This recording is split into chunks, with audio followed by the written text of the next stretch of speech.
काय केली ग भाजी आज? अय भाजी काय केली? भाजीला आणून द्यायचं नाही, थोबाड घेऊन नुसतं म्हणायचं भाजीला काय केलं, भाजीला केलं. भाजी आणून द्यायची आणि भाजी करायला लावायची. ही भाजी कर, हे मी आणून दिले आणि बनव आता. नाही बनवलं की मग बोलायचं पुन्हा मला. काय 4 वेळा तेच तेच तेच तेच. आज काय बनवलं ना आज काय बनवलं? मी सकाळी जातो 5-6 वाजता जातो. दुपारी आलं तर येतो जेवायला घरी. तर संध्याकाळी तरी चांगलं करीचा खायला काहीतरी. मग आणून द्यायचं म्हणलं ना भाजीला, विचारायची गरजच नाही. दिवसभर खातात ना बाहेर काही ना काही चालूच असतंय ना. असं थोडीच कार्यकुरे असतात. तर काय खातात मी बघायला येते का? माझं तर घरी आल्या माहित होतं ना मी काय खाते काय नाही. लेकरांचं आणि माझं आलं ना आलं बाहेरून त्या असं दाखवायचं की मी लय काम करून आले आणि मी बसले नुसत्या गोट्या खेळत.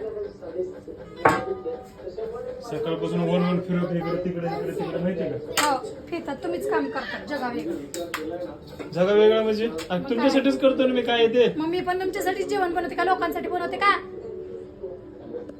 बरं काय जे बनवलंय ते गपचूप खायचं. जेव्हा काय ते जेवायला काय केली भाजी पण आज?